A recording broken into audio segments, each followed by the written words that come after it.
Life for a first home buyer is getting easier. Superannuation can now be used as part of your deposit. We're going to talk about the nitty gritty of this, have a bit of a debate with James Lamplow. Stay tuned.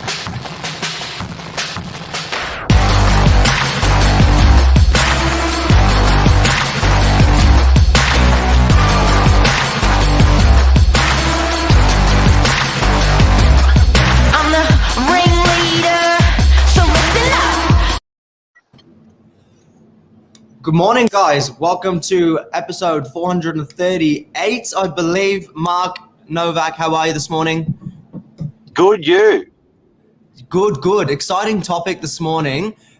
Using superannuation for first home buyers to make property purchases. Little bit of context. Why did they open this up, Mark? In the last 12 or so months, they made some changes to make things a bit easier. Tell us what you know.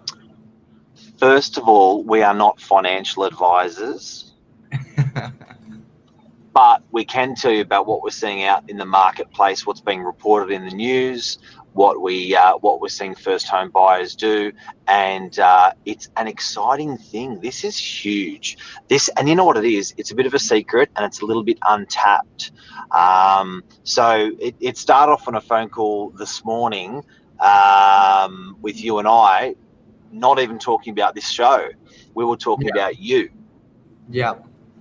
It all feeds together.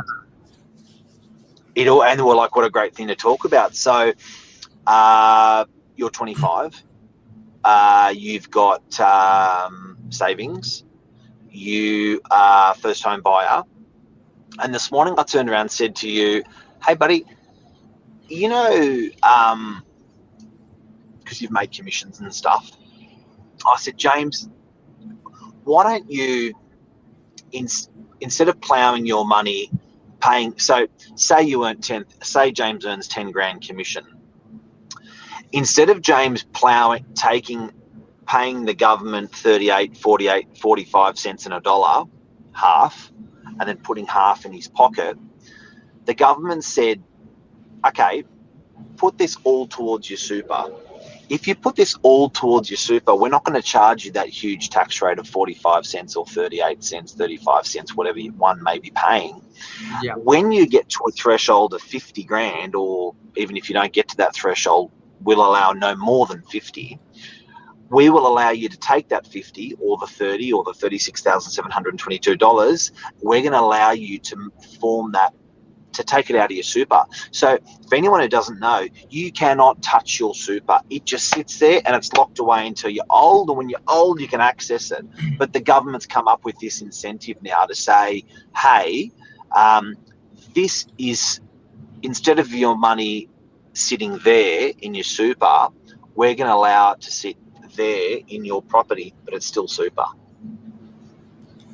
It's an interesting one, isn't it? And you've sort of given me a slightly different perspective on this. I was explaining everybody to Mark this morning that I was having a conversation about this first home buyer grant and using superannuation yesterday with a brother-in-law, and we were talking about the pros and cons of it. And one of it is he's an economist, so he looks at it and thinks superannuation, you put that away, it compounds over years and years and years, and eventually the long-term effect of that is it increases into whatever, from wherever you go to.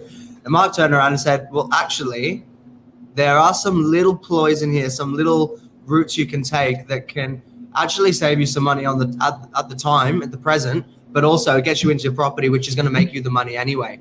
So with your voluntary contributions, they've upgraded, tax-free, increased it to $50,000 from $30,000. So rather than potentially 45 cents on a $50,000 packet, essentially, you can put all 50 of that into your super and then withdraw all of that to use it for your purchase anyway.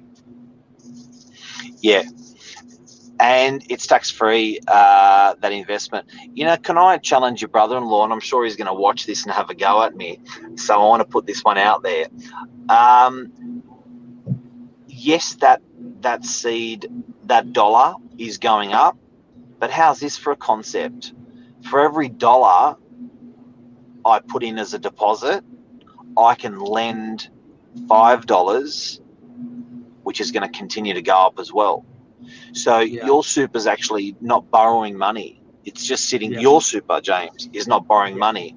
It's invested, but it's sitting quite dormant in an account. Imagine if your super went and your say you had 20 grand, 40 grand super. Say you had 40 grand super.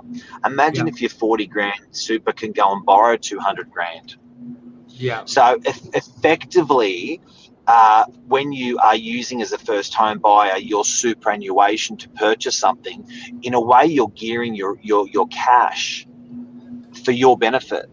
So you don't have to put that back into your superannuation, any money that it makes. You can keep that in your hot little pocket because it's your first home.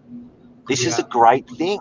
And you know what, the government's turned around and on the back of the conversation, hey, good morning, Sean. The government's turned around on the back of this, and people have said, mate, government, you're doing so much for first home buyers to help them with their deposit, to help them with no stamp duty. These cats have got 20 grand or 40 grand sitting in their super and you're not letting them touch it. Now, the whole idea of super is it's something for the future.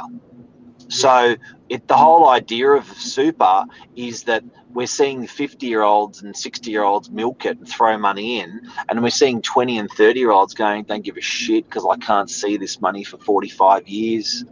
Yeah. Yeah, it's an interesting one. It's a really interesting one, and I'm just going to pull up, Mark. I might just share the screen for a second if I can get us over onto another one. I've just got a little article from the Financial Review. Let's see if I can bring it up. And share that link if people want to read more on this, because this is the practical conversation around it, but the technical written version of it is pretty interesting. Financial Review, what do they say?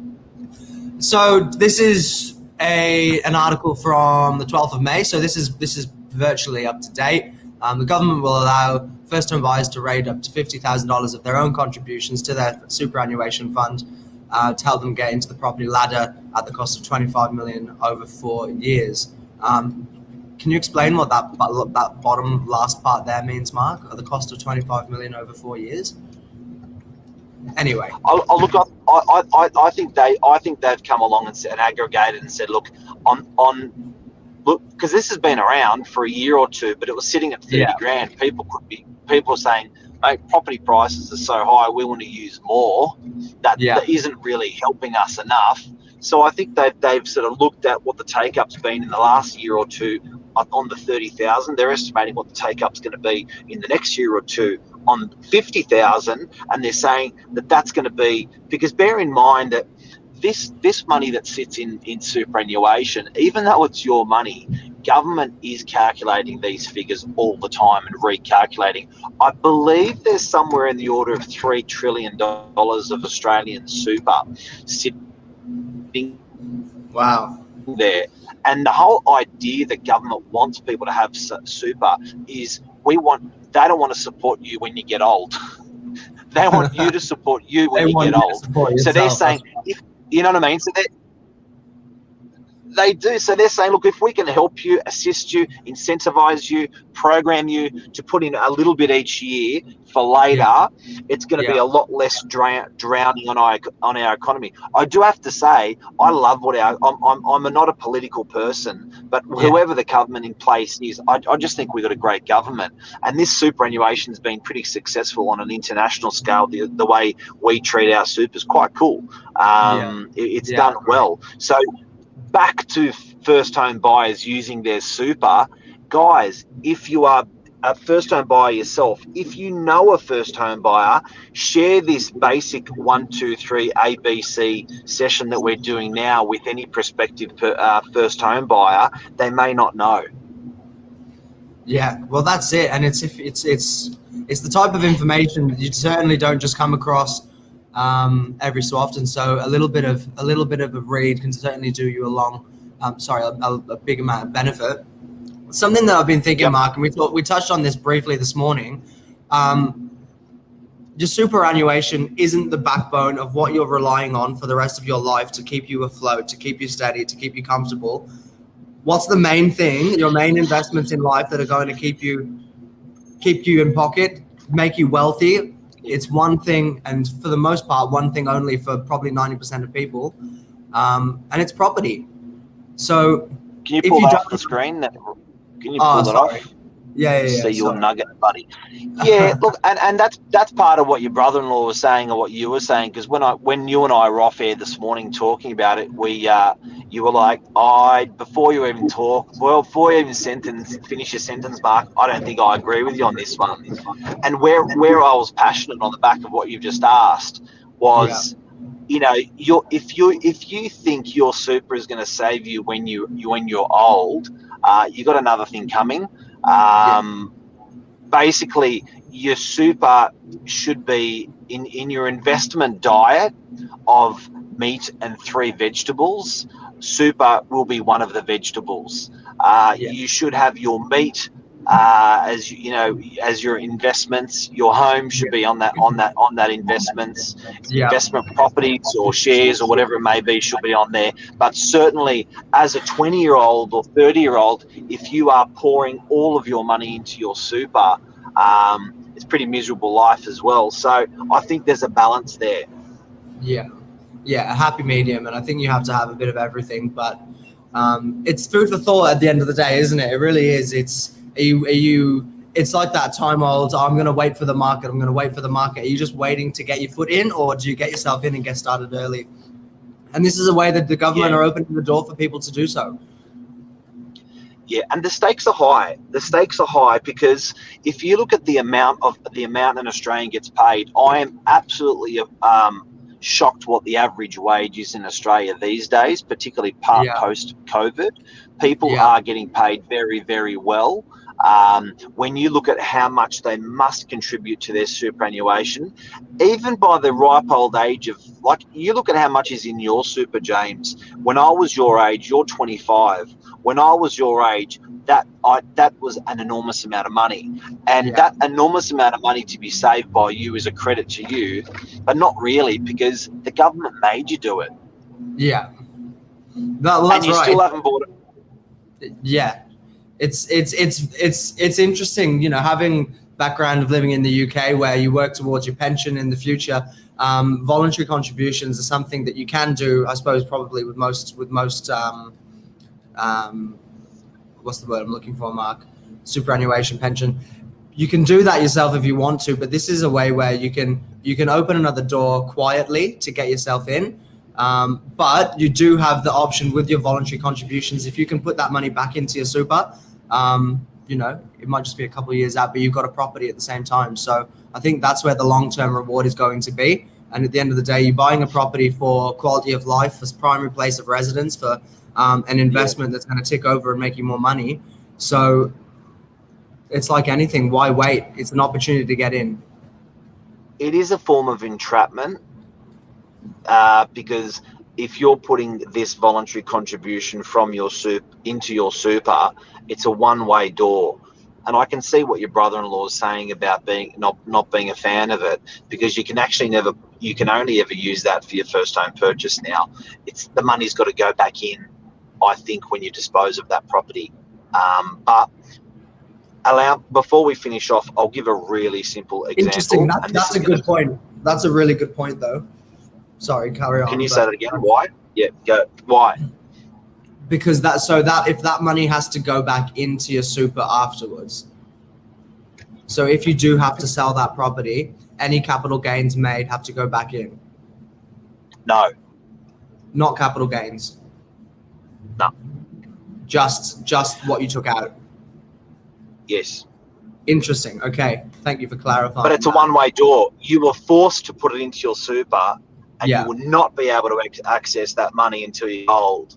So I'll tell you what the government's done, and we're stripping it away and showing it in all different ways, explaining it in many different ways. I'll explain it another way.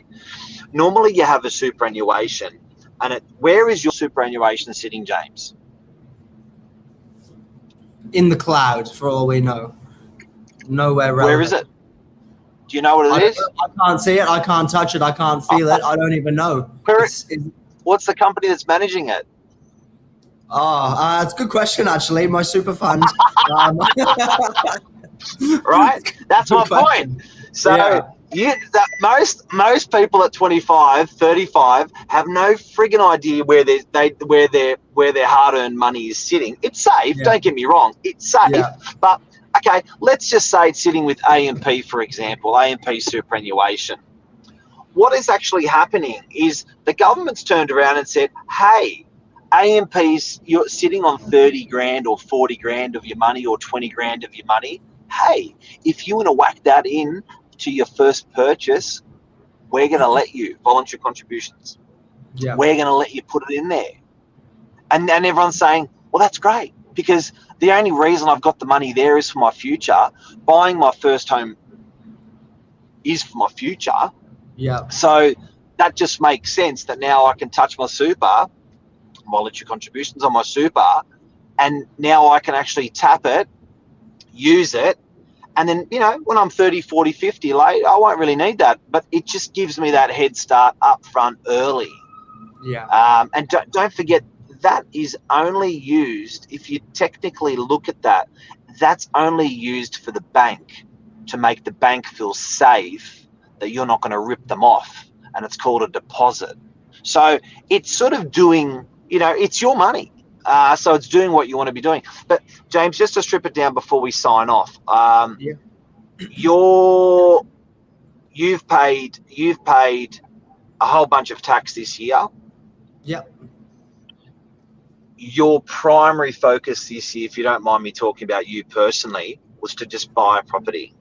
Yeah. But every time you make a dollar, you have to give 35 cents or 45 cents of that dollar to the government, and that's called income tax. In order to have that pot as a deposit to buy a property. Yeah. And guys and girls, that's fundamentally changed now. You don't have to take that pot. That pot can now sit inside super, and you can ask your employer to throw the money into that super pot. You can access that pot as a first home buyer as a deposit. So you're not paying that tax, you're not paying that tax because it's not going through that income tax door. Make sense? Yeah. Food for thought. It really is. It's an interesting one. Signing out. Thanks, Mark.